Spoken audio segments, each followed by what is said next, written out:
All right, we are going to get officially started here. Thank you all very much for pulling up. As you already know, Christmas is coming on the 17th of August. We're still streaming live on Facebook. I'm only going to share this one slide, and then we're going to get off of live on Facebook and get on with our production here. But I want to give this gift. I want to give this gift. And we know things that are free are often taken for, granted. Let's just be honest. If somebody says free, there's going to be a portion of us that flock to it, but some of us are just going to look at it like, hey, I don't want it, right? So this is free.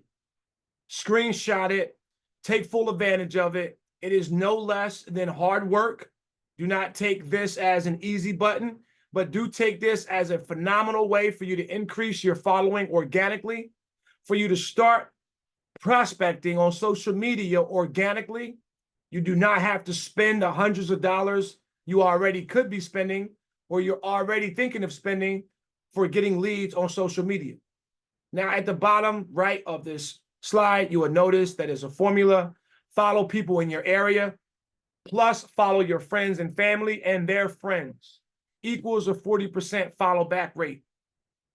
Go out, check it out, try it out, do it 3 times a day, and make sure that you are at least testing it out for the next 30.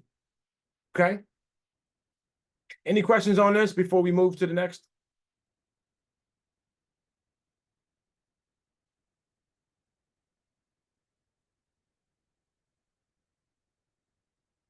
Perfect. No. Wait 1 second.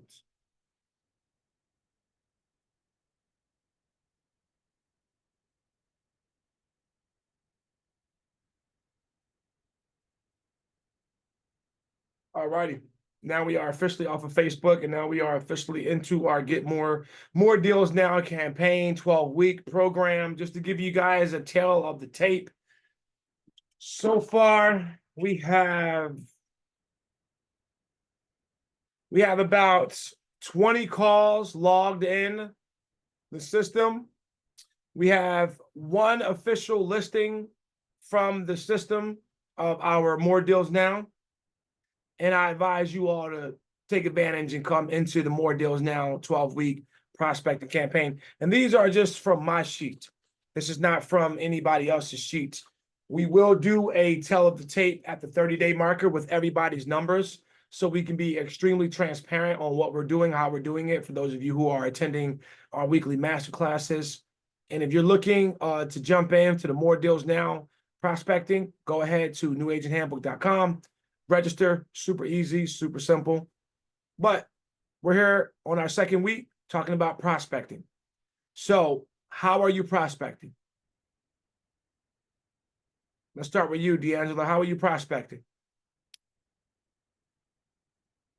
Out of these 3 boxes, or if you want to add in another avenue that you're prospecting, please.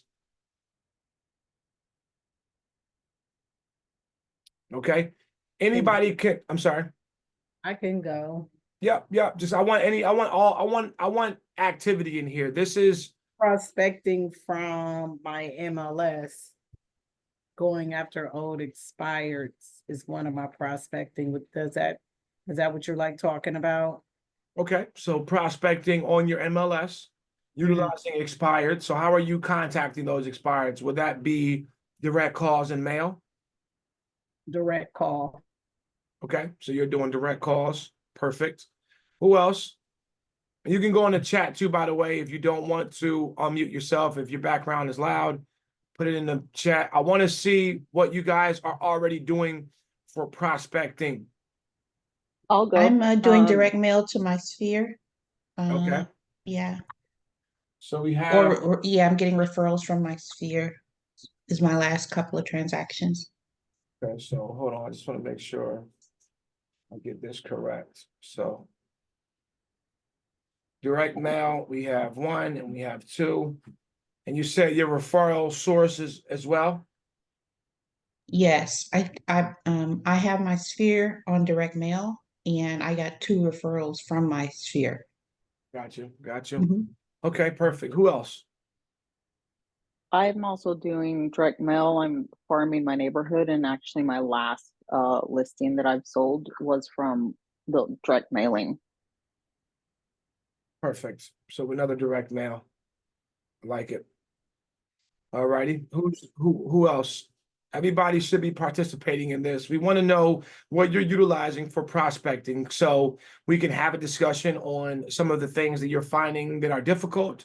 Share some of the things that are working for you as we go through these three different types of prospecting. Well, I go out at least 3 days a week giving out. I'm trying to make sure I give out at least 10 business cards every day, 3 times a week. And I also have left cards at 2 funeral homes that I, kind of knew, grew up with a lot of these owners that That's put a great idea. that's what I've done so far. Okay. So you're dropping off business cards at local businesses and you're Yeah. establishing that. And that's good. We're going to touch on that. And there's a reason why I'm asking for everybody's type of prospecting, because we're going to give you some tips and some tricks, not tricks. Let me stop using that word. We're going to give you some strategies and some tactics on what to do. Okay. Because what you're doing is working. What you're doing will work. I want you all to understand this. Whatever you choose as your prospecting method will work. It's just a matter of a couple of tweaks of what you're doing consistently. Okay. So who else would like to share how you are prospecting? I get a lot of mine from open houses, but I don't see that in one of these categories. Okay. Open houses is a great way to do it. And yes, that's not in the category, but I love the fact that you chose open houses. I think open houses is one of the easiest ways to prospect because the buyers come to you if marketed correctly. And you also get an opportunity to get listings. You can go get listings from the open house opportunity, right? It's very important. Why? Because you're now going to be reaching out to the homeowners who purchased their home around the same time as that person looking to sell. Chances are they saw that house when they made their selection. And guess what? They chose their home. Why? That's the reason why you want to call them, right? Because they chose their house. Their house is better. So if their neighbor is getting it, they know they can get a better deal or something close to it. So open houses. Who else? Ooh, D'Angela, thank you very much. I see all Hello, that. good afternoon. What's going on? So for me, I am actually like with social media, they contact me that way. And also now I just I'm talking to a lender that she actually referred me to people already. So that's how I'm getting mine. I love it. I love it. Perfect. And I see, D'Angela, you're using also the HOA, PTO. That is phenomenal because that's now going to be your sphere of influence, of course. So SOI. What is PTO? PTO is parent teacher. No, not parent teacher. It's like for the school. Like if you have kids in school, PTO, I believe that's what it is. Help me out, D'Angela. I believe so. Okay, we Parent used to teacher call it organization. PTA. Yes, Got PTO, it. parent Okay. teacher organization. Yeah. I'm going to be a part of the PTO sometime soon. Takes a lot of responsibility, but it works. Okay, good, perfect. And by the way, for those of you who just came in, take a screenshot of this slide, okay, and use it. This is proven, this is organic, and this is massive. And if you really want to know who we mean by follow people in your area, reach out to me. Send me an email, find me on social media, and I'll tell you. I'll give you a voice message and tell you what I use. Everybody in this room should already have known what I would use and what I have used to show you an example, but it's super simple, but it's super effective. Cool. All righty, so perfect. Let's jump right into it. So one of the most important things that we all should keep in mind during this training, if you do not start today, you won't start tomorrow. So do not go into what we're going to talk about as far as prospecting, anything other than you need to start today. What does today mean? Well, when we're done this in less than an hour, you're going to have an opportunity that you can just jump right onto your MLS, start finding those homes in your community, jump right on social media, start doing the things that we tell you that you should do. Go on to your cell phone, start reaching out to folks today. Don't tell yourself or fool yourself and say, I'm going to do it on Monday. No, do it today. Just spend a couple of hours today, because the act of doing it is exactly why we're here. Cool? Cool. Now, we went over this in the beginning of our More Deals Now campaign.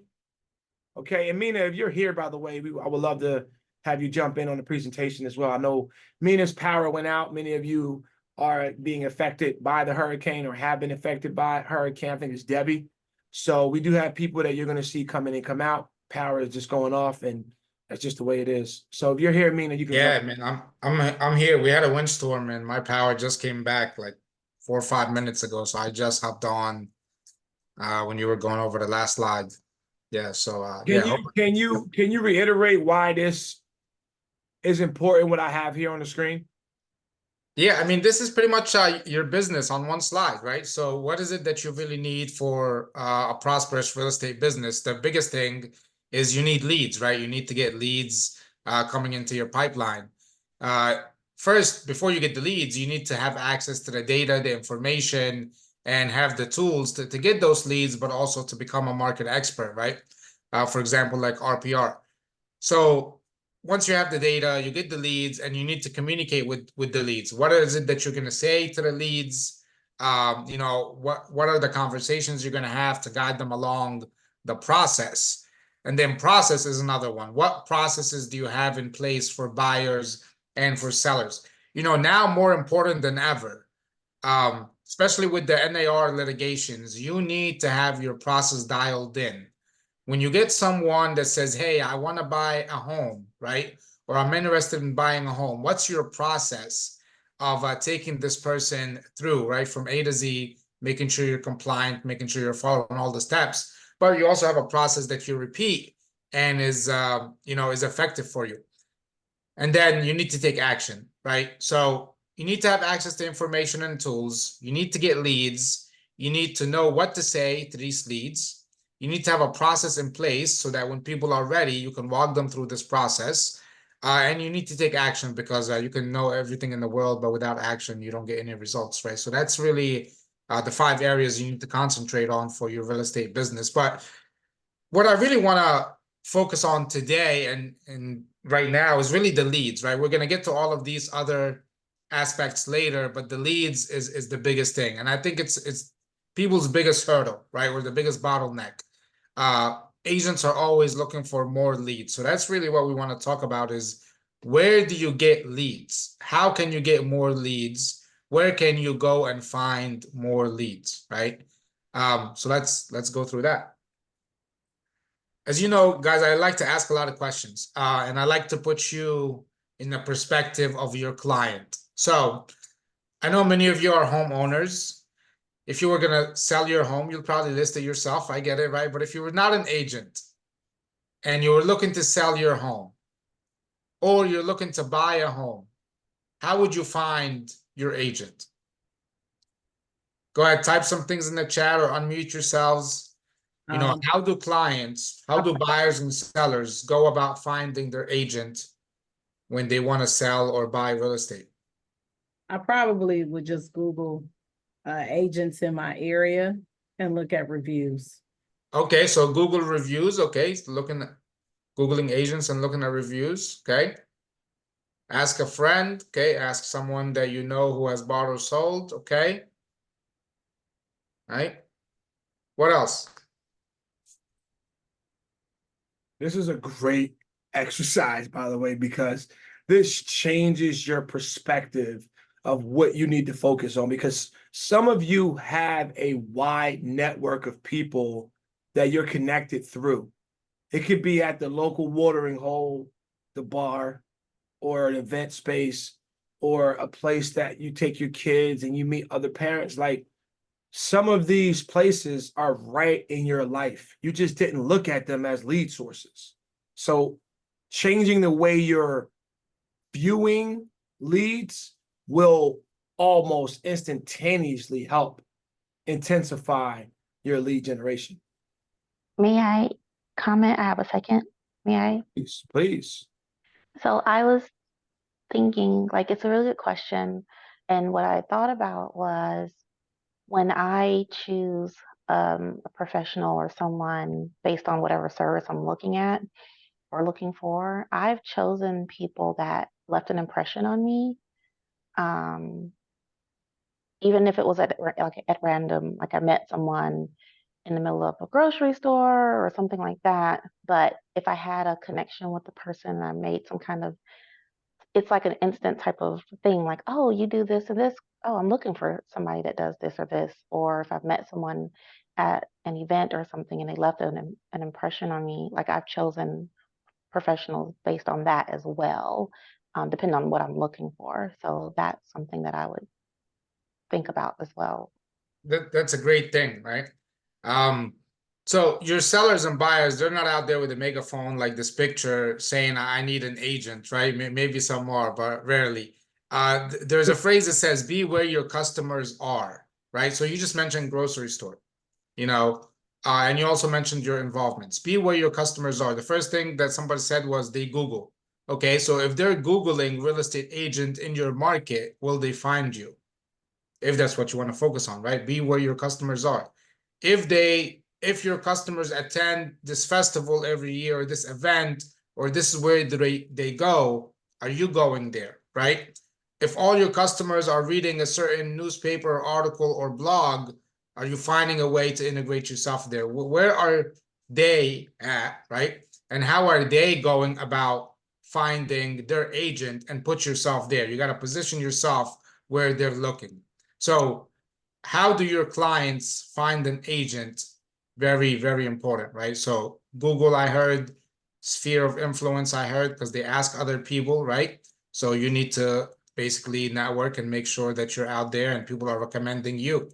Okay. So let's look at go ahead. No, I wanted to say, put in the chat, how many people on this call have a Google profile right now? Go on the chat and put it. Just put me or I don't have one. And for those of you that write, I don't have one, this is what I mean about start today. There's no reason why you shouldn't have one. Okay, so put in the chat, how many people do we have on this call? We got like 12 or like 25 people, or maybe 100, or maybe 1 million people on the call. So let's fill up the chat. How many people on this call have a Google profile?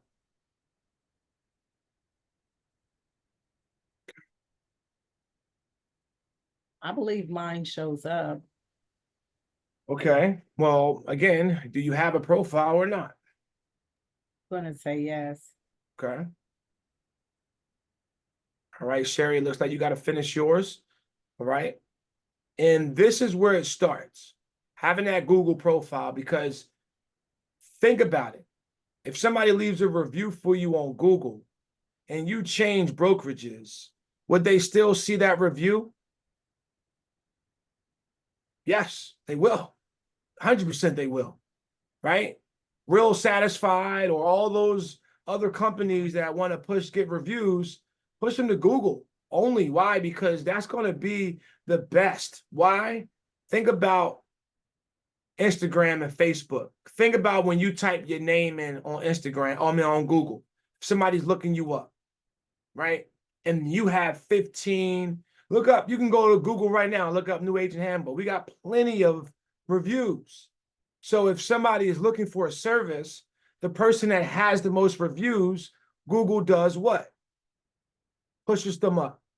And this also includes for you to also have a YouTube presence. We're not going to get too far off the radar here. I know Mina is giving me looks. Keep going. I'm just saying, if you got no actor, you can't lose. Come on. Right. All right. Yeah, I mean, not to overwhelm you. The big point is think about where your clients look for their agent, right? And make sure that you're there, pretty much, right? If you want to capture them. Now let's look at the other side of the coin, right? And I do this exercise in a lot of classes, and I usually break people up into groups, but those people have to be on camera. And I know some of you are multitasking, so we're just gonna do it in a large group. But I'd love to hear different ways an agent can find clients. And I know we all can rattle a few right off the top. Okay, so we looked at how can clients connect with their agent, right? Now the question is, how can agents go find a client? If I'm a brand new agent and maybe you're mentoring me and I say, hey, what are all the different ways I can go about getting business? What are some things you would tell me without giving me a whole class? This But is really good. Events, because I do events. What kind of events? I do, well, I have one that's gonna come up in September. It's how it's for homeowners, for existing homeowners, showing them ways how to leverage their home equity. So I'll be working with, Okay, so homeowner events. I love Okay. that. Okay, cool. Volunteer in the community. But now volunteer in the community in what capacity that you're finding clients for buying or selling real estate, right? Because remember, this is why this is a tricky question, because you're finding clients, not just people, they're clients, people who are actually looking or will be looking to buy or sell, right? So I love volunteer in the community, but I just want to kind of really pinpoint what voluntary, like what are you doing in the community? also I gotta throw in there. Door knocking. I met an investor at a networking, the new one I told you about. Okay, so we had events. James, you jumped in. What did you say? Door knocking. Door knocking. Okay, so door knocking. And I know, Cold Alyssa, calls. I know you said open houses, that you do a lot of open houses, so that's another good one. Cold calling. Okay. And I want everybody in here to write this stuff down because Referrals. Okay. Referrals. My sphere of influence. referrals will be under your sphere of influence as well. Mhm. So Right. we have cold calling, door knocking, open houses, buyer seminars, events for homeowners in your sphere of influence, and volunteering in the community. Lead generating. Well, that's going to all be encompassing of that lead generation, but anything else? I think that sums it up right there, Mina, right? I mean, that was a list of 11 that I wrote down here from what you guys said, right? Join groups, volunteer, events, door knocking, cold calling, open houses, investor events, referrals, sphere of influence, seminars. And these are just a few. There's more, right? So the challenge is, at a conference one time, the speaker asked people, what's the most challenging thing about real estate? And someone said, finding deals. He said, that can be challenging, but not the most challenging thing. And then someone else said, finding clients. He said, yeah, that can be challenging, but not the most challenging thing. And he said, one of the most challenging things in real estate, that there's too many ways to make money. Right? So with all these 12 things that we shared, right, that you guys all shared, realistically, you're not going to do them all, right? And if you try to do them all, you're not really focused, right? Your time, your effort, and your money investment into something. So a lot of people, what they suggest, and I think we can go to the next slide, is get down to 3 pillars, right? There might have been a slide before that, but 3 pillars, right? What's your number 1, 2, and 3 main ways to get business, okay? Without looking at the text that's underneath, for you, if you had to list 1, 2, 3, what are your 3 main sources of business? What's that for you? 3 main sources of business. Door knocking. My buyer seminars and cold calling. Okay. That's good. Anybody else? Gonna say, the events, cold calling, and I don't, what would that be, direct if you're using your MLS? Would that be considered direct? Are you using a system that we already have before us? Okay, and I mean, you don't have to have 3, but 1 to 3, right, is where you suggested you start, right? 1 to 3, and then you can go from there. Obviously, as you grow and scale your business, and you have the ability to invest money into other sources, obviously you can do that as well, right? As you scale. But there's still gonna be a focus or 3 focuses, even though you might have all this other marketing things that are going on, right? Even if you have a ton of things going on, you're probably still going to fall in the 80-20 rule, right? Where 20% of really the efforts are producing the bulk of the business, okay? So if you don't have 3 core resources right now, here are some things to think about. All of us kind of have access to these things. A farm, we all live somewhere, right? So we can farm our local area, or we can pick a neighborhood near us to farm, right? And what's a farm again? What does it stand for? Frequent area of real estate marketing. Woo! Yeah, right. So pick a farm if you don't have one. The second, your sphere of influence, right? A lot of you said your sphere and referrals. I know I mentioned that multiple times before, but when I asked about where do clients find their agent, the stats show that 40+%, close to half of clients, how do they find their agent is through a recommendation or a referral. They might be looking online. They might be watching your ads, your social media. They might be browsing third-party sites. But when it's time to get serious, 40+%, close to half of them, ask a friend, a family member, or a neighbor, who do you know, who do you trust? So connecting with your sphere and understanding that you're not only connecting with them, but you're also maybe connecting with their sphere. It's called sphere of sphere marketing, right? Think about, so when someone says, hey, let me know if there's anything I can help you with, you can say, thank you for that. If you know anyone who's looking for help with real estate, I'd love to help. Right? So if you don't have core sources of business, look at your farm, look at your sphere, and the third one is a niche or a specialty. Okay? Some of you have military background and you work with military vets. Some of you are investors and work with investors.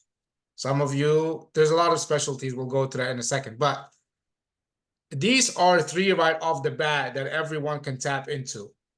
The farm where you live, your sphere of influence, and a specialty, a niche. Okay, cool. Let's go to the next one.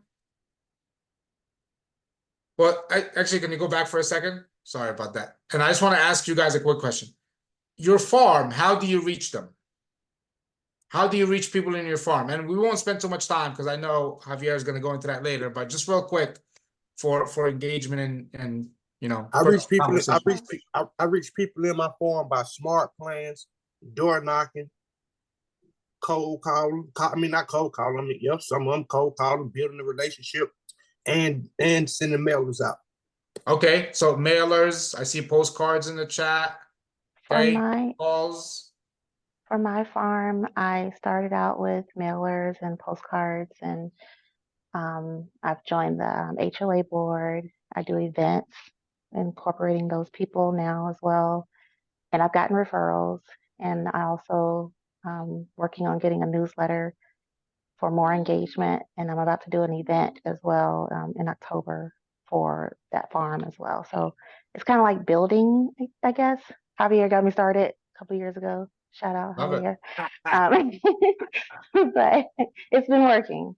Right, and you probably didn't do all of those things day one, right? Like the mailers, the events, the HOA board, the newsletter, right? No, it was it started with little seeds, like different things. So yeah, great. Now, thank you for sharing that. And that shows right there what D'Angelo is speaking about that compound, right? You like when you start this is like having a farm, like a real farm. right? Where you're planting things and you're going through. Like when we started that journey of getting her involved in the HOA and pushing hard and really embodying her being the agent for that community, it wasn't instantaneous, but it was something that was started. Remember, if you don't start today, you won't start tomorrow. For sure.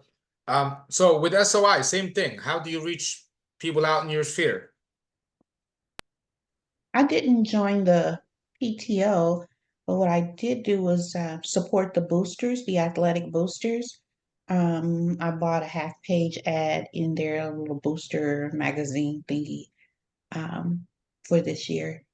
And then I replicated that ad in Nextdoor in the neighborhoods. Perfect. I would do that try to do that on the schedule and commit a schedule and see if they can get you a good discount for that commitment, and also throw in some extra stats about the community. You can use RPR to do that, especially to give you the graphics. This way, people can get a real market snapshot from a professional like yourself. That's a good opportunity, and that's just you having a conversation with whoever controls the production of that piece and letting them know what your goals are. And they are looking for people with that long-term commitment in mind. They sell those spaces and they do well. But if somebody comes to them and say, hey, listen, I'm looking to keep myself in this spot for the next calendar year, they're going to not only give you a discount, but they're going to make sure that you're being talked about in other, assets, especially, in other aspects within the community. So just keep that in mind. So Great tip, thank you. No doubt. with your sphere, people who are in your database, people who are in your phone, people who are on your social media friend list, how are you reaching out to those people? And it's a very simple question, actually. You're probably texting them, right? Maybe sending them messages on social media, maybe calling them, maybe you're doing an email blast to them, and maybe you're doing all the other things that you guys just talked about, sending them postcards, right? Maybe especially around holidays or special events. What else? What are other different ways you can get in touch and contact your sphere? Because it's about people and reaching out to people, right? That's what the business is really about, right? Having the people there, reaching out to the people, and then pretty much having the conversations to take them along in your sales process. I recently joined, I don't really work my sphere, but I recently joined. I wanted to touch on getting with a neighborhood. They put me on like their little neighborhood board. I'm the only realtor. So we're gonna have like a speaking thing and let them know about everything that's going on in the neighborhood and programs. We're gonna be doing a lot. So that's a good way to traffic in people. When people do business with you, when they start to know you and trust you. So I'll have a face in that neighborhood. That's good that you're starting. It's really good. What are other actually? Let me move on because I know you're probably gonna talk about reaching out later. But no, yeah, we're gonna dive into all of that, guys. Listen, make sure you are taking notes. Okay, if you're here, the game is changing. You need to change your value perspective. Period. Take some notes. This is recorded, but of course, rewatching it may not be in your schedule. So take some notes and take some action. So for some reason, I'll leave one tip on sphere of influence. I met someone who's in the music industry, right? And she was fairly successful, and she kind of broke it down. She said the simplest thing, but yet the most effective thing I did was I reached out to 5 people a day. So I just texted or called 5 people in my phone a day, and she said, I have a lot of contacts. I just reached out to 5 people a day, 25, 30 people a week, and over the course of time, that created her success, right? And for some reason, that just came to mind right now. When I talk about how do you work with your sphere, it's really just about reaching out to your sphere. So it could be as simple as texting 5 friends a day. Well, take that 10x that. Start with the very first person in your contact list. Go to your contacts right now. Go to A. Start with that person. I don't give a damn who it is. Excuse my language, but I'm telling you, start there. Don't make this difficult, right? Go through starting from A all the way to Z. Work that list. Check in on them. How's things going? Did you check out the Olympics? The Olympics, everybody's watching the Olympics. See if they watching it. That's it. You know what I mean? Hey, check. But when you send them the text message, here's how you do it. When you send them the text message, put your signature in the bottom of that text message, just one time. And your signature should have what you do for a living right there. And then just have an organic conversation with them. It's going to be short, but now they know what you do because they see it. You ain't got to tell them because you know that, you know, when you're talking to somebody, hey, how's your day going? By the way, you know anybody trying to buy or sell real estate? That's the real reason why you reached out to me, John, right? You don't care about me in the Olympics, right? So if you do that and you just ask them about the Olympics or about the hurricane or whatever, and then you leave your signature there, you don't have to ask the question that is obvious. If you want to, you could, but you don't have to. You guys follow me on that? Yes. I have one more thing, Javier, if I could add. So Please. one of my goals by the end of the year is to get to 10 video messages a day. I'm starting a little lower because that. I don't have that, but that's my goal by the end of the year. So I've been doing video messages to people in my phone and on my Facebook page because I've been friends with them since 03 or whatever. So I've been using Facebook to update my CRM. So when I see birthdays or anniversaries or the baby's born or whatever, I'm just kind of making notes on my phone and in my CRM, like, oh, shoot, this is her birthday. Okay. So I got her next time. So I'm updating at the same time as reaching out love so that. that next year I'll get better and be more on top of reaching out to these people. That's flawless. And this is for those of you who don't really want to make as many video messages per day, go to Facebook, see whose birthday it is, make a video, happy birthday while you're walking down the street. That's it. You can be on that same path that D'Angelo just talked about. Let's keep And rocking. I hate doing videos. I hate doing videos, but I do it. And so what I've started doing is I have a little dry erase board. I'm such a teacher, but I write on the dry erase board, hey, Sarah, hey, Javier, or whatever in the video, just so they know, like, hey, this is real messages for me. It's not spam. And so I let them know that too. That's next level bonbon activity right there, D'Angelo. I think we got to get a masterclass by itself on the power of writing someone's name on that. So when they see the video message, they see you wrote their name and they watch it. Why? Because they want to see if it's real or not. And they know it's real because you're just going to say something. And that alone separates you from everybody else, literally from everybody else. And you can do something like that and then just talk to them about the market or talk to them about their home. Why? Because they're previous clients. Maybe you sold them a house 2 years ago and you got, hey, Rex and Tara, right? All right, cool. When you click on a video, you're telling them, hey, great news, guys. Someone in your neighborhood just sold above $600,000. Remember when you guys bought your house 2 years ago for just $350,000? Now you're sitting on just, more equity, whatever. And you spice it up and you're done. And that's it. And you can say, look down or look up to see ways you can use your equity. And maybe it's not about selling. Maybe it's about ways for investing and ways for rehabbing the house or ways for consolidating debt. So take that video, add that into your previous clients, and then boom. Now you got top of mind and you're providing them with some instantaneous value with hyperlinks. Good stuff. I was so engaged to what you were just saying, it made me forget my thought. I'm thinking about that video right now because we were talking about that earlier. We're going to talk about that later. So I'm gonna shut up now. So later. Well, one more thing I was going to say about Sphere, right? You were talking about reaching out, having a genuine conversation. Another idea is really use the current events, right? Correct. NAR litigation, the settlement. There's a lot changing for buyers and sellers. Here's the reality, right? I sit in a lot of meetings. Most Asians don't even know what's going on, right? So I'm sure the general public, buyers and sellers, don't really know what's going on. I was just explaining it to my brother the other day. When I explained to him about the buyer compensation, he was like, "That sounds very transparent." And when I explained to him about on the seller side, he was like, "Yeah, as a homeowner, I never understood why I had to pay buyer agent compensation anyway." anyway, that's not going to be everyone's response, but the reality is people don't know what's going on, right? So use this current event so to basically pour out to your sphere that you're trying to educate them, you're trying to look out for them, you're trying to make sure that they are aware of what's going on and how that might, right, affect their home buying or selling whenever that time comes. So definitely leverage that for the sake of conversations or for event planning, or for sending out emails, right?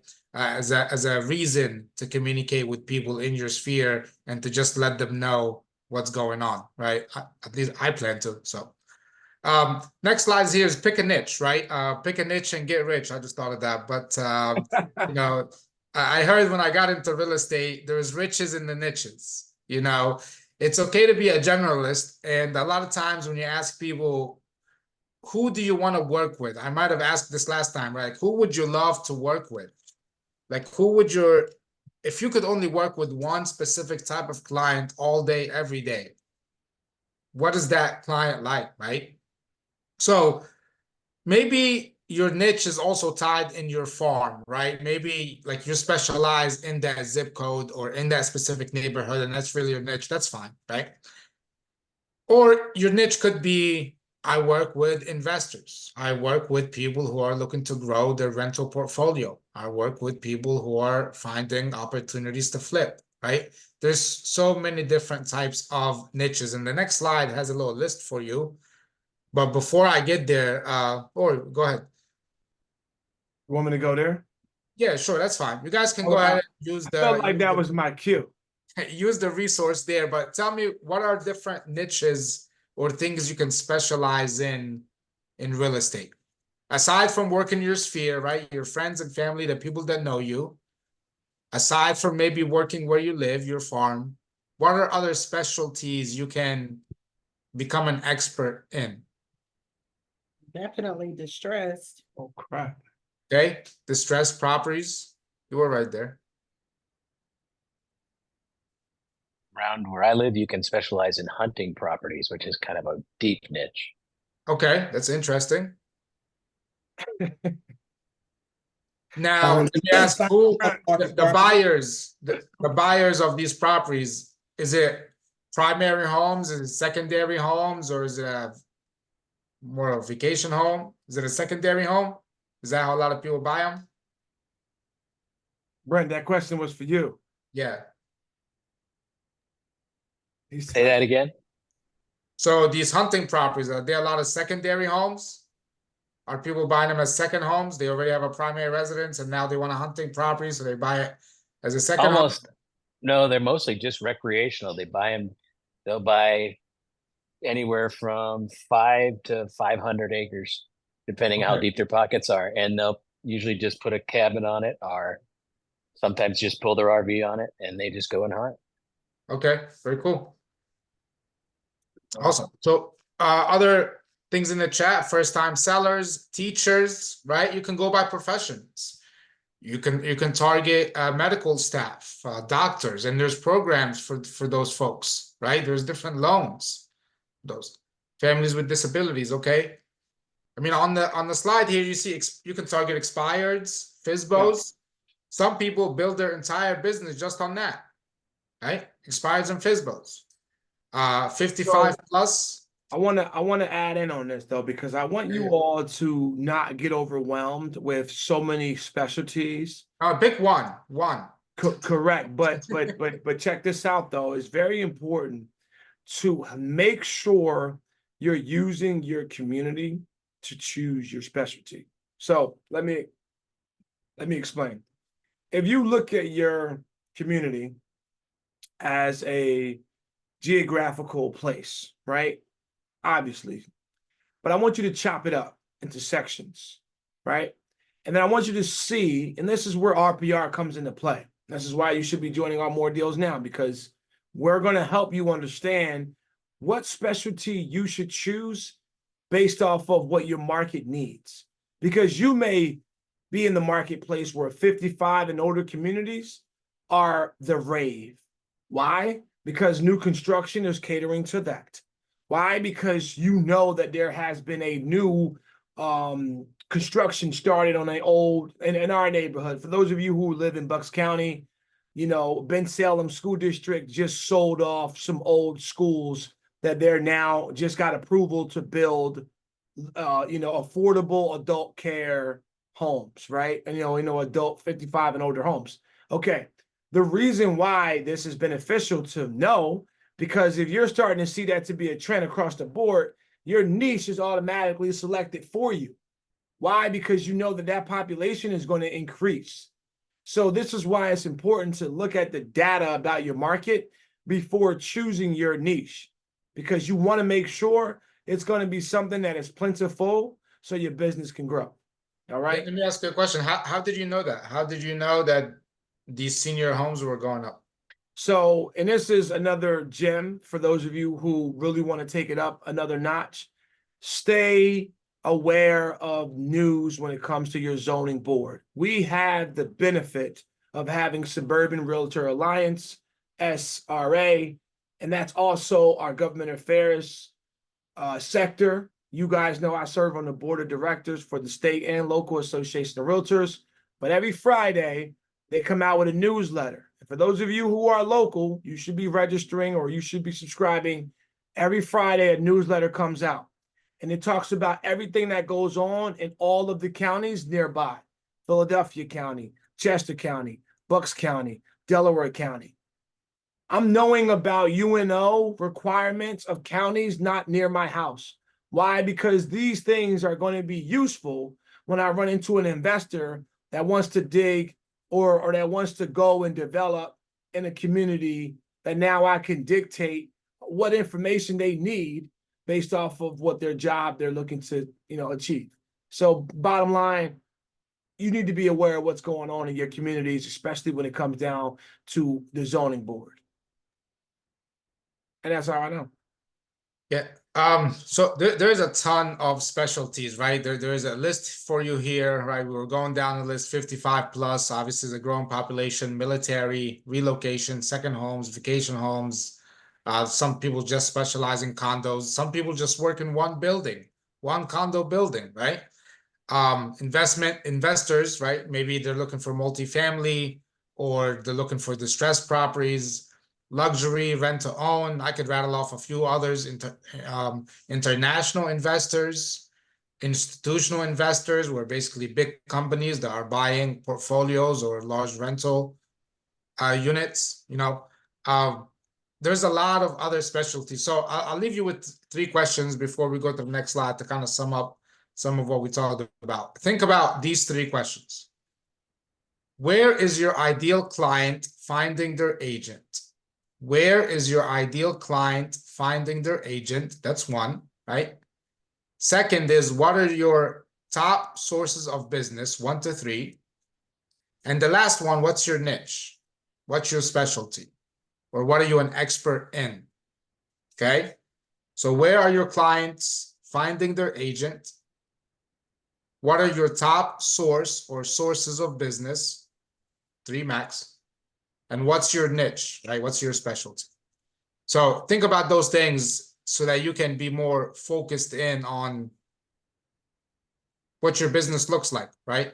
And how to position yourself and where to position yourself so that you can be in contact with your ideal clients. Hopefully that's helpful. Is it helpful? Let me know if it is. Absolutely, it's helpful. All right, cool. And we're recording this too, so we're going to have plenty of people watching this in the future. Listen, guys, the market is the market. You got to get out there and put in the work. No one is going to do it for you. All right. This is not a hand holding type of environment, especially not in this room. This is why we're here. This is why we're getting ready to turn it up. Social media prospecting. Some of y'all already wrote it down that that's what y'all do. Actually, only one person in here told me they like to market or get their leads off of social media. So, is there anybody else in here that likes to get their leads or wants to get their leads from social media? Just raise your hand. Yes. Okay, Glenda, appreciate you. Elizabeth, I think that was you before, right? You said social media, didn't you? Yes. Okay, cool. All right, we got 3 people. This is for y'all. All right, this is for y'all. I'm giving y'all some things to do. some things to do. All right, number one, screenshot this or write it down. It's a lot to write down, so screenshot it, or you'll get the recording by Monday. If you don't get it, let me know. Now, this is going to help guide you for the next leg in real estate. I want you to choose one of these categories. Some of you know my dear friend, the Realtor John. Some of you do not know her. You will see her stuff posted on our page sometime soon. But she dominates the entertainment box. And if you don't know who she is, you should give her a follow. She dominates. Her entertainment is how she gets deals. That's how people know her. She makes you laugh, and you know she sells real estate, so you automatically want to work with her.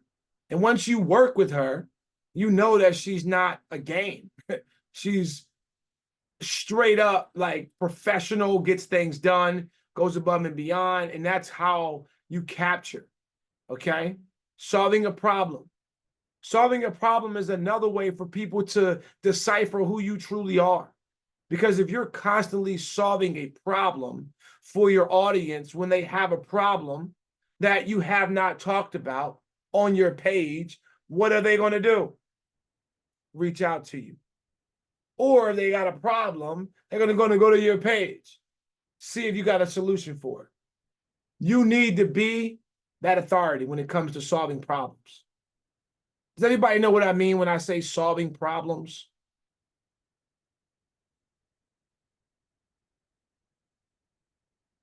Yeah, you pick a pain point for your one of your three pillars, your farm, your sphere, your niche, and you identify that as a problem and offer a solution. Okay. Can somebody give me an example of what a problem would be and share it on, like how you would share it on social media? Just give me a problem. What's a problem for your clients or your prospects? What are they suffering from? Not having enough money for down payment. Okay. Not having enough money for down payment. How do you solve it? You tell them, you start with a prompt. Are you ready to buy a home, but you don't have enough money for the down payment? I work with lenders that specialize in down payment assistance programs that can help you get the money you need to make the move you want. That was flawless. That was flawless. Why? Because you started with a prompt. Right? I didn't even say that. I just said, how would you solve it? And I just wanted you to tell me how to solve it. You just gave me the whole template and you heard it true. Glenda is definitely what I'm speaking about, y'all. Professional. A prompt. You got to get their attention. They don't care about your situation. It's 1 million people on social media. I'm scrolling day in, day out. I'm going through so many people. That prompt, that catch, that hook needs to be there. Thank you so much for that, Glenda. That was a nice alley-oop. Had to slam dunk it for you. Now, let's go to educational.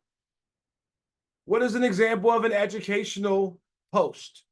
Someone unmute yourselves. Give me an example. What does it mean to have an educational content post? If your credit is holding you back from purchasing a home, feel free to give me a call. That's more of a solving a problem. What else? Give me something else. I skipped to solving a problem. Okay. And that's where, and again, Sharon, remember, when you found your strategy, you hold it right there. Solve problems all day, all night. Go find problems. ChatGPT, give me, or Perplexity, if you want the most up-to-date AI, give me 10 problems buyers are facing in 19132 zip code of Philadelphia. Enter 15 problems, make a video on every single one. Done. Trisha, if you're on this call, I've been watching your post. You've been now putting titles on your videos and you're naturally growing in it. Don't know if you're here, but I know that you're going to watch this video. So kudos to you for doing what you're doing. Educational is being the SME, the subject matter expert. You all should be focused on becoming the SME of your topics. And what are they? Well, I'm an SME when it comes to for sale by owners, right? Let me educate you. If you're looking to sell your house yourself, make sure you are using these 3 documents: the SPD, the LPP, the LBP. I will be using acronyms to throw them off. Okay, but I And will no one will also- know what that is. They don't. They wouldn't. So they will be forced to call me because they would say, "What is that? What is that? I need to figure this out." So obviously, educational for sub by owners is going to be limited. But if you go on New Agent Handbook page right now, you will see educational for agents, letting you know things that you need to do, educating you, becoming the subject matter expert. All right. This is a easy category to dominate because most people don't stand tall as an expert. They just stand tall on giving information. They're not claiming to be an expert. But when you claim it, you show it, they believe it, you believe it, and you become it. Any questions? Perfect. I want to run one past you Please. on the educational line. I learned it yesterday from a lender. It's easier to get an FHA loan approved if you have a 0 credit score than a low credit score. I like that. That's a And good. I have a client that has a 0 credit score. When he's never used credit, he's paid cash everything for his whole life. He's new to the country, but he's been here for 20 years.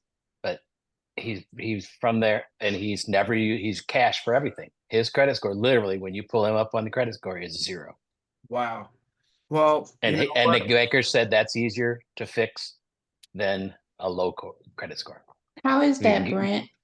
I don't know. I'm going to watch him do it, and then I will share it. Okay. Well, I mean, I would I'm- obviously. I'm sorry. Oh, I was gonna just say, I ran into a very similar challenge recently, and the guy was told to be added as an authorized user of someone that has a high score, and he would inherit their score.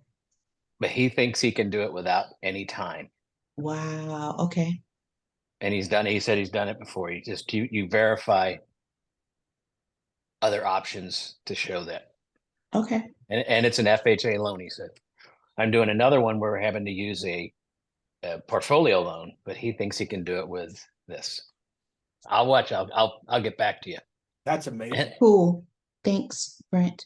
That's absolutely amazing. And this again why we have such an amazing group, because you share a lot, and we want to make sure that we all are experiencing and learning things that may or may not apply to you in your situation today, but it could down the line, right? Some of you, and it's something that we're going to go over in our in-person meeting on Monday, but some of you don't know that, or some of you didn't know that when you use state funds, as far as for Pennsylvania agents in the room, PHA, the PHA guidelines are different.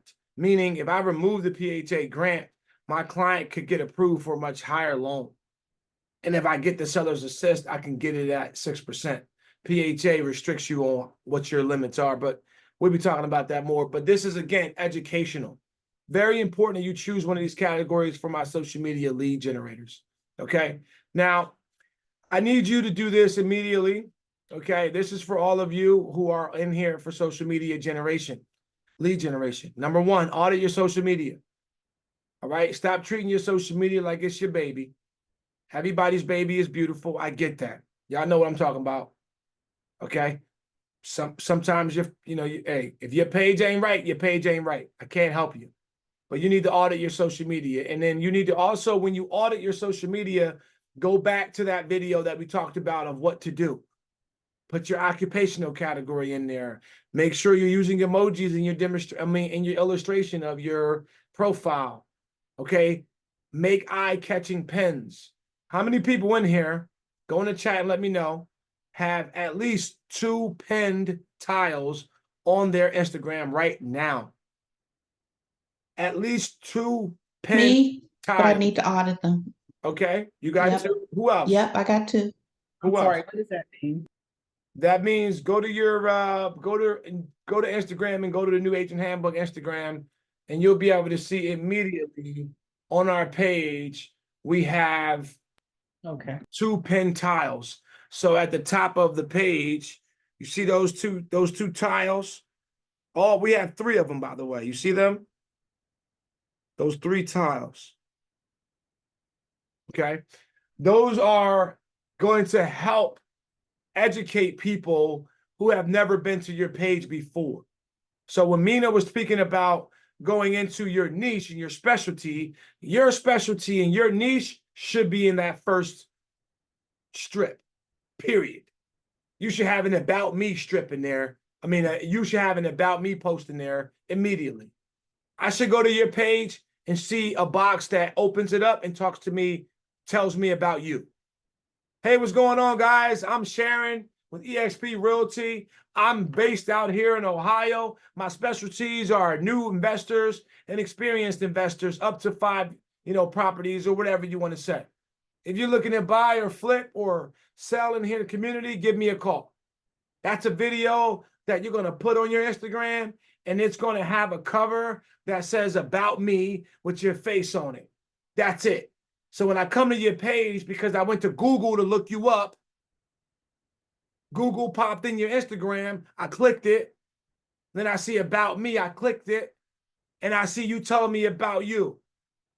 That's going to be the determining factor whether I'm scrolling down or not. If I'm making sense, put a fire emoji in the chat. If I'm not, then I don't get one. I want you guys to understand that the rules of engagement has changed. And if you are not aware of those rules of engagement, you will lose. I am not here to save you. I want you to understand this point very vividly. The information that we provide is for you to grow and for you to dominate on your own accord. But you have to do the work. So make sure your 3 pins are eye-catching. And last but not least, make sure your engagement is powerful. Don't give me no weak engagement. I'm not talking about, I don't want your emojis no more. Give me something deep, 10 words or more. Don't just like my stuff, comment on there. Instagram has this new feature where you can leave a comment in the actual post to the left. So now I want you to go a little hard on that. Maybe leave emojis in there and go to my comment section and say, this was a great video, Javier. This property is super amazing. I loved it. Now I'm speaking because I want you to show me the love. I don't really want that. But let's transfer that over to your client. Oh, Sharon, that's a beautiful neighborhood. Or Sharon, that's a nice, whatever you got posted on your page. I post a lot about food. You can go on there. Javier, this is a super nice cake. I wonder how it tastes. ? Or whatever. But what is what'd you say? No, I was gonna say it's not just also for the person you're posting it for, it's for other people. So the other day I was scrolling and I saw that you had put a note on somebody's post, right? And it caught my eye because I know you and I know your logo. So now you're commenting on somebody, but somebody who's a mutual friend will see that and you'll come to mind. Right. Right. So I think that's powerful.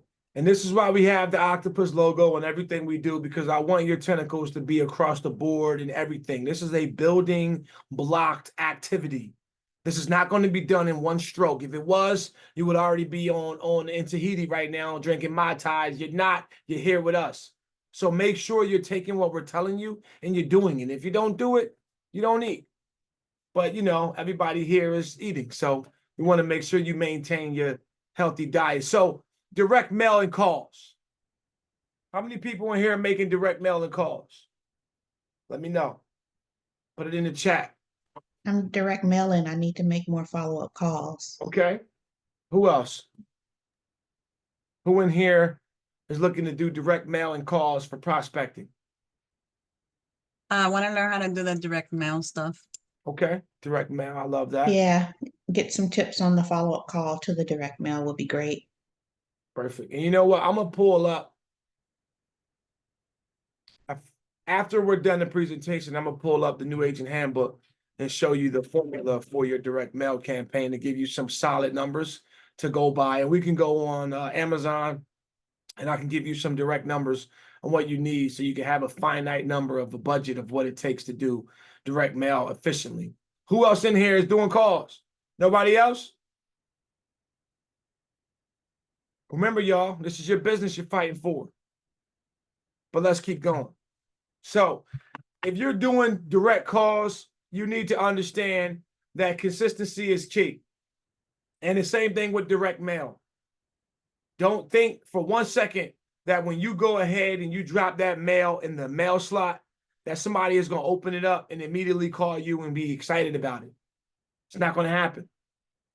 We have people on my, not on my team, but within my team, okay, that literally went out to appointments and saw the fact that there was a magnet on the fridge from way back in the day, right? Because that's how my clients keep in contact, or I keep in contact with them. But also my flyers, I've seen them in homes years later. Oh yeah, you gave this to me 3 years ago. I just decided to call. So consistency is key. Why? Because they had more than one. That was just the one they showed me. But I made sure to keep that up. So when you're sending direct mail pieces, I want you to think about the area that you are putting these mail pieces in. And I want you to think about it like layers, right? 1 layer is good. 2 layers, okay. 3 layers, now we cooking. 4 layers, 5 layers, get up to 10 layers on one community, on one subset of homes. Now you can spread those layers out every month, every couple of weeks, every quarter, however you want to do it. Whatever your frequency is, you want to stay with it. But for those of you in the room here and watching this, and you are wanting to dive deep, this is where you want to merge both of those. You want to make sure that if you're sending out mailers 2 weeks or a week later, you need to make that phone call, seeing if they got the mailer. And that is the connection that's going to allow you to now approach making phone calls with a lot more confidence, but also make sure you're consistent on following up with what you're doing. Any questions on that?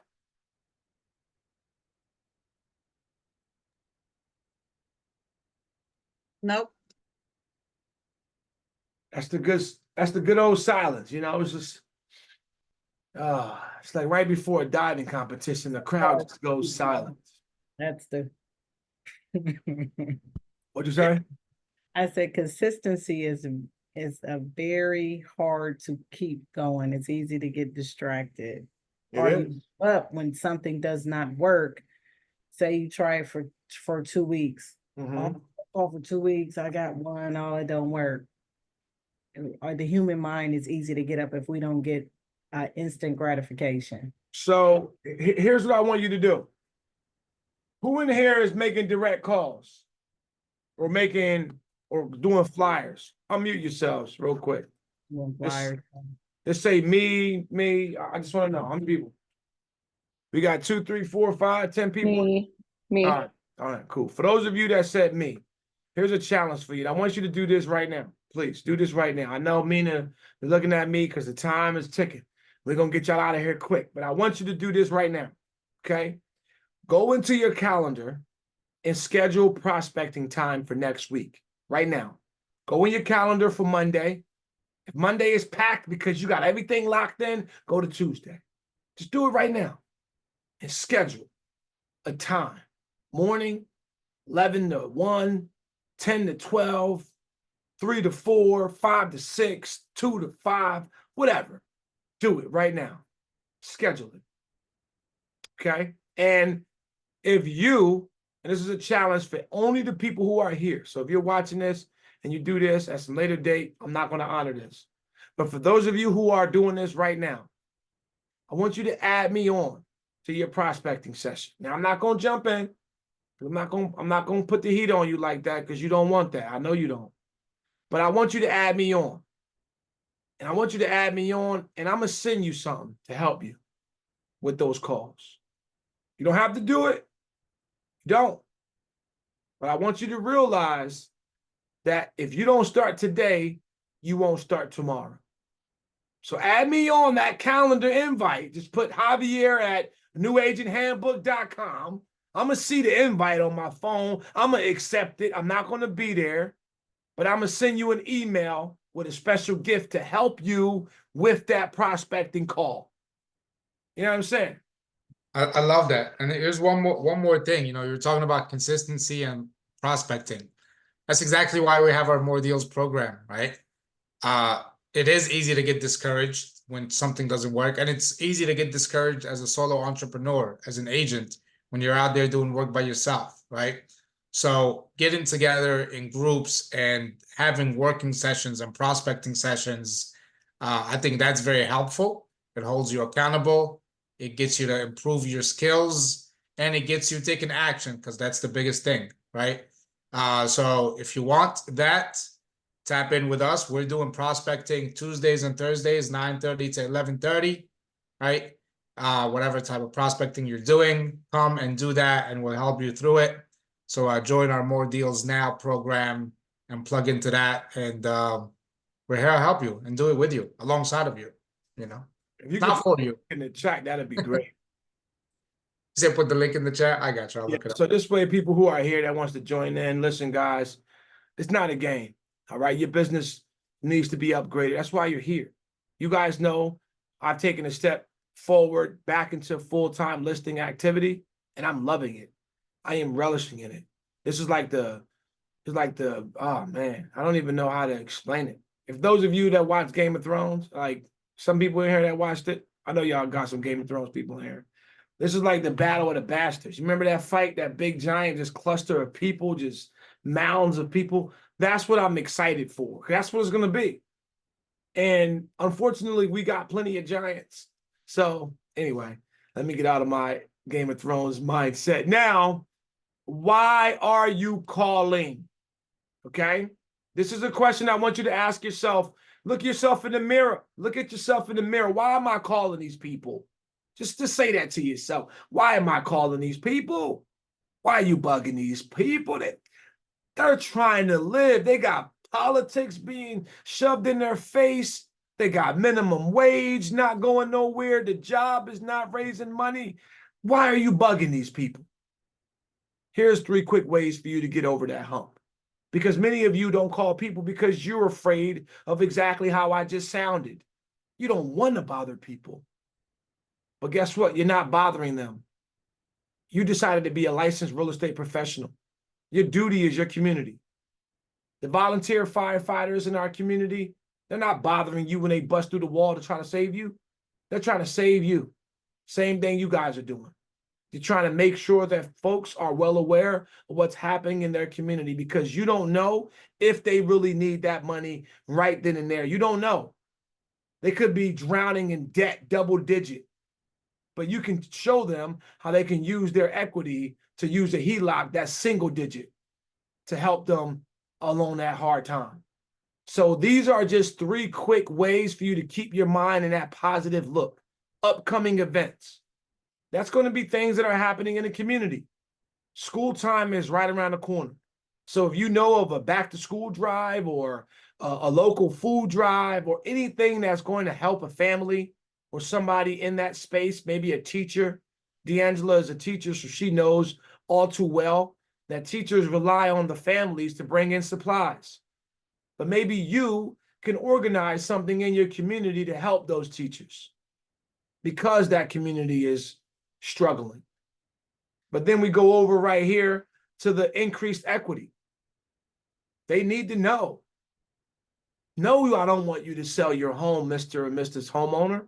I just want to tell you about how we found people can use their equity to buy investment properties that create passive streams of income.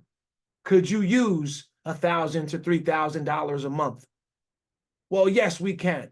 Let me show you how. And then we also have the important message. This could be anything in a sense of, did you know that the Jackson family just sold for an astronomical price point of $650,000 that has broken the record for our community? And I just want to let you guys know about it. Were you aware? Were you aware that Amazon warehouse is now coming in town, which is going to increase our property values on an average of 30% based off of other warehouses placed across America? Were you aware? Again, you're getting over that hump. This is where you need to go, and your mental fortitude needs to be right. And if it's not, phone calls is going to knock you down every time. Any questions about these 3 categories?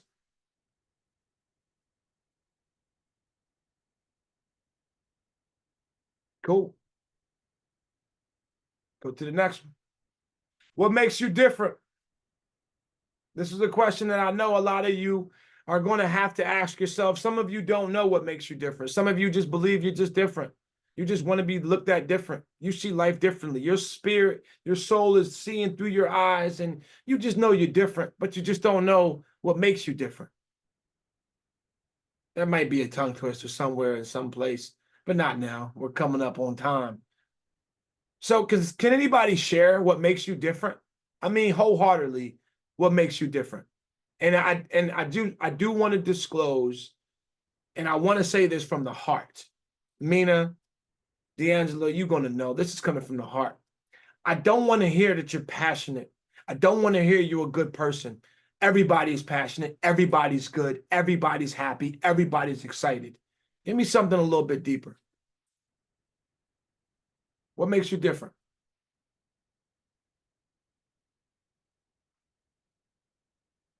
I wish I had my cricket sound effect, but you guys can hear me, right? I just want to make sure you guys can hear me. Everybody can hear me? Yep. Okay, cool. Yeah. I know we're nervous. I know. Listen, I understand it. Hey, so I'm sorry, my background. Makes me different is that I Noisy. actually So- know the programs in my area and a lot of agents. Hold on. We got two people speaking at once, which I love, by the way. So D'Angelo was going first, and then Sharon, you could jump right in. So D'Angelo, go right Oh, ahead. no. Oh, okay. No, what I was gonna say was, I struggle sometimes with articulating that portion. It's like I know that I'm very thorough, and I like the processes and things that I do. It's just like I struggle with articulating it Okay, in like a elevator type speech. So I appreciate with that that. honesty. I appreciate that honesty. Okay, Sharon, you were gonna go? What makes me different when it comes to the first time home buyers? I've taken the time and educated myself. I've went to those programs that they have, and there's multiple ones, but there's ones that I've targeted in on. So I'm very well educated about those and leading them down that road of funding. And I Okay. know the lenders, all lenders are not created equal. We're working with first time home buyers with stacking the programs. Okay, who else?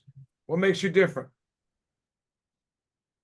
You're going to be asked this question when you ask your buyer for commission starting August 17th, by the way. They're going to ask you this question right in your face. What makes you different? They're going to say this when you look to them to say, hey, I need this percentage commission. They're going to ask you this question. It's better to practice it here in a safe environment than do it elsewhere. For me, I'm working through being a community market leader. And so I study the market on a regular basis. I am working on, and this is to help me, right? I'm just talking through it, right? So I've been working on developing relationships in the community. So people in the areas that can make things happen will know me. And so that's kind of where I'm going with being a market leader, knowing the inventory, knowing all the data, negotiations. I've been taking negotiations class. I listen in on all the role plays, even though I can't make it to them all the time because I'm in training, but the negotiations, the role play that you do with that notebook, everybody here does really good. It helps us It definitely does. communicating. Yeah. Definitely does. And so I'm trying to bring it all together so that it's not like a hodgepodge of all the things, but it's concise and kind of to the point. And this is another reason why we all should jump into the role play, because getting into this, we're going to do role play after this session, by the way, on the call, especially you guys don't have to participate in it. I would be the role player. Can we work on like a quick spiel? That's why I asked you this. That's why I made this uncomfortable. I made this uncomfortable because we're going to figure it out while we're here. Let's keep rocking. finish the presentation, and then we're going to jump right into some role play so y'all can go over some quick knee-jerk reactions to that question. Okay, for those of you who are getting your referral and your SOI prospecting, this is for you. Okay. Oh, email marketing prospecting. You added this in, Mina. This is nice. Wait a minute. This Yeah, is I added a few things, I think. wait a minute though. He went from this to buyout. Hold on, wait. So what comes after this? Okay, so we're gonna talk about these because I think email marketing in itself has a lot to do with your CRM more than anything else. So I kind of want to put this in a different box. But what do you want to add in on this while we're here? That's fine. Yeah, and I'll keep it brief. The whole idea is about communicating, right? How do you reach out to people? You can reach out to people via call, right? We're talking about calling. We're talking about direct mail. You can also email people. You can text people. So these are really the next two slides, right? So what are you emailing them? Maybe it's a personal email, or maybe it's a newsletter that you're sending out weekly or monthly, right? But email allows you to get in touch with a lot of people fairly quickly, right? And it's another touch point. You could be doing all of these things. You could be emailing someone. You could be sending them a postcard. You could then be shooting them a text. You can then be giving them a call. You could be doing all of these things and using them, you know, together and strategically. So that was really the point, is just reach out to people. And there's so many different ways to reach out. Email is one of those ways to do that. One of the ways, right? Not the only way. I love the way you put it. It's a system. And once you discover your system, it is a plug and play. Listen to me, guys. Once you have your system laid out, it's plug and play, meaning you just got to just do it. You know what it is. Step one is like working at a Subway sandwich shop. They start from the far left. What kind of bread you want? What you want on the bread? What toppings you want on that? Wrap it up, send them home. You want a cookie? You want a snack? Done. You in and out of there in 5 minutes. Why? It's a system. Yeah. Person And that made it's also like a good campaign when a few of you mentioned events. Okay, so you put on this events. How do you get people to the events? Okay, maybe you're sending out a post on Facebook. Maybe you're putting in a community group, but maybe you should also send out an email blast. Then you should do a text blast. Then maybe you're calling like your top 20 people or top 50 people that you really want to attend this event and invite them. So it's you should be using, you know, all of them or multiple means of communication, so that way you can reach out effectively and reach the most people as possible, right? just wrote that down too, by the way. Yeah. Subway strategy. Let's do it. Yeah, then the next one is really texting. I think how many people prefer to text via call or versus calling, right? Or how many times do you maybe call someone, you don't get them, but when you text them, they respond. They might not respond right away, but they'll respond, okay? If you're sitting, even if you're sitting here, it might not be so easy to pick up the phone and call because you're trying to listen in, but you might already be responding to some texts or sending some texts, right? So use texting for prospecting. You know, when you're calling, a lot of times people won't pick up. Follow it up with a text. More people will respond. So that way you're getting to connect with more people, right? Talking to your sphere, reaching out to people, just seeing how they're doing, a very easy text, right? If they bring up real estate, you can say, well, I'd love to chat with you more about that. Let's schedule a time to talk, right? Maybe via phone or via Zoom. So text is very powerful, right? It's all about reaching out to people and connecting with people, right? I think that's pretty much it that I added. Actually, I added one more thing, but after the slide, then No problem. So I just want to point this out, especially for those of you who are focusing on your referrals and your sphere of influence. If you have any past clients, this is for you. All right. Birthdays are simple. All of you remember when a couple weeks ago we were doing this same masterclass, and I went on Facebook and looked up birthdays, and I showed you how to attack birthdays. You don't just go and place happy birthday and keep it moving on their wall like every other person on Facebook. You send them a direct message and you hit it right there in the box where you, like when you go to Facebook and you see birthdays, click it, it opens up all the birthdays, even people you don't know, that's your friend, right? It has the message icon right there. Click that message icon, a box opens up, you type it in. Happy birthday. Hope you're having a good time. Enjoy. Done. And do that for every person on that list. And then before you know it, just like Mina is speaking about, they're going to get a text or an alert to their phone that somebody sent them a DM on Facebook. Out of all the 100 people or 200 people they're getting on their birthday post, you know they're not saying hi and thank you to everybody. What they do? Thank you all for the birthday love. I appreciate it. And some of y'all didn't even realize it was their birthday, and y'all see they post that. Oh, happy birthday, big homie. You know what I mean? Because you forgot. But if you do this, you now are top of mind, and you have started a conversation outside of all of the crowd. But going into a loan audit, I want you to write this down, loan audit. Many of you put people in properties with a higher than normal interest rate. When the interest rates come back down, you're going to call them and do a loan audit.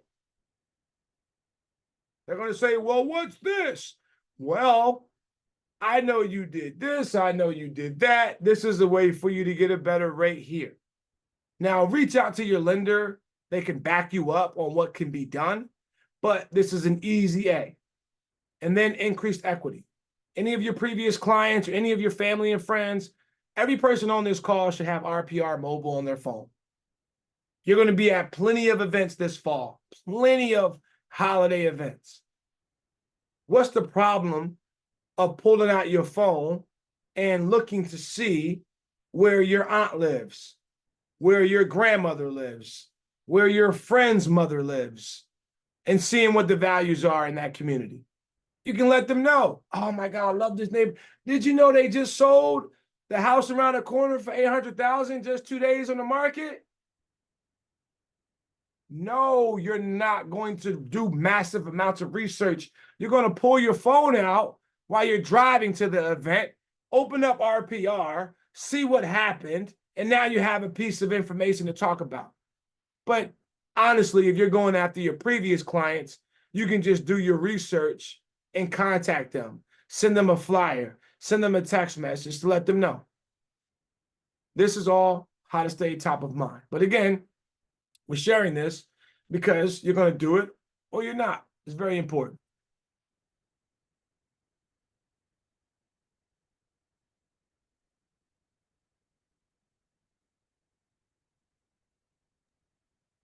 Yeah, so another thing you can do, especially for your niche, right? If you have a niche like investors or 55 plus or military, you can put together a lead magnet, right? We talked about this before. A lead magnet's basically something of value where people will give you their contact information in exchange. So some kind of guide for maybe even first-time investors, okay? Guide for first-time investors, and it's top 5 things they need to know. They download it, they give you their contact information, right? What you should then do is contact them, reach out to them, email them, text them, call them, and book an appointment, a consultation to discuss. So we can talk more about lead magnets, forthcoming. Obviously, you got to create the lead magnet, then create the landing page to put the lead magnet on, right? You should then have kind of some kind of funnel in place to basically take these people from giving them the lead magnet into try to getting them to book an appointment with you automatically. If not, then you want to reach out and book that appointment, right? So lead magnets is another great way, especially if you have a niche, because then you can target that clientele, right? And obviously there's a lot more. We're already an hour and a half in or so, and there's more ways to generate leads. We're not going to go into all of that right now, but we just want to let you know that we can help you with these stuff. So even if you get into like online campaigns, right? So paid ads on Facebook or ads on Google or ads on YouTube or ads on Instagram, right? You should have a process behind those things, and it's still going to involve you contacting them, you reaching out to them as soon as possible, and you reaching out to them frequently and consistently so you can nurture them through your sales pipeline, right? And there's other online things you can do. We mentioned email marketing, which is really an online campaign component. And also we know that people pay different sites, third-party sites as well. Whatever online thing you have going on, I want to say this. One, your speed to lead is very important. You need to contact people right away. your follow-up is very important. So you need to reach out to people, you need to continue to follow up, and also understand the numbers. The reality is online efforts only convert at a 1 to 5%, meaning 100 leads, you could only expect 1 to 5 deals out of it, right? So you should not quit after just one, right? You have to process a lot of numbers for you to get those conversions, right? And we can help you through those things. The idea is not to get overwhelmed. Again, understand who your client is, understand what your main sources of businesses are, like how do you get the bulk of your business, and take, simple action, 1 to 3 actions that will get you business right away, right? And if you need help, definitely plug into more deals now, and we'll work through you throughout the week to prospect, reach out to people, and get more deals now. 100%. And in the honor of our Game of Thrones references throughout our entire presentation, I want to leave you off with winter is coming. It's very important to understand that you need to protect yourselves. If you cannot, unfortunately, you will not be a professional in this industry any longer. That's just the way the cookie crumbles. So let's just break out into some amazing role play. I'm going to help you guys out, come to conclusions.